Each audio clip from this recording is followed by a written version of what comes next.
સૂત્રોનું માનીએ તો આજની સીઈસીની બેઠક બાદ ઉમેદવારોનું પહેલું લિસ્ટ જાહેર થશે।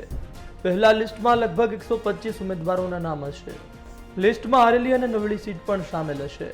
સૂત્રો પ્રમાણે પહેલી જ સીટમાં પીએમ મોદી અને અમિત શાહનું નામ હશે। આ સિવાય લિસ્ટમાં રાજ્યસભાથી બનાવવામાં આવેલા કેટલાક મંત્રીઓના નામ પણ હોવાની શક્યતા છે। આજે બીજેપીની મહત્વપૂર્ણ બેઠક। પહેલી યાદીમાં 125 ઉમેદવારોના હશે નામ। લિસ્ટમાં હારી ગયેલી અને નબળી સીટ પણ સામેલ।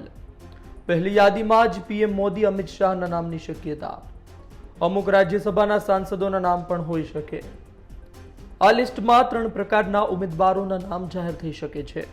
એક જે વીઆઈપી સીટ છે, બીજા એ જે રાજ્યમાંથી હોય, ત્રીજું એ જે અત્યાર સુધીની ભાજપની નબળી બેઠકો રહી છે તેવી બેઠકના ઉમેદવારોના નામ જાહેર થઈ શકે છે। આજની આ બેઠક પહેલા ગઈકાલે જેપી નડ્ડાની અધ્યક્ષતામાં 6 રાજ્યોની કોર કમિટીની બેઠક મળી હતી। ગઈકાલની બેઠકમાં ઉમેદવારોની પસંદગી પર ચર્ચા થઈ છે। દરેક રાજ્યોના ઉમેદવારોના નામ પર ચર્ચા થઈ છે। તમામની નજર આજની બેઠક પર છે। ત્યારે જોવું રહ્યું પહેલી યાદીમાં ભાજપ કોને તક આપે છે।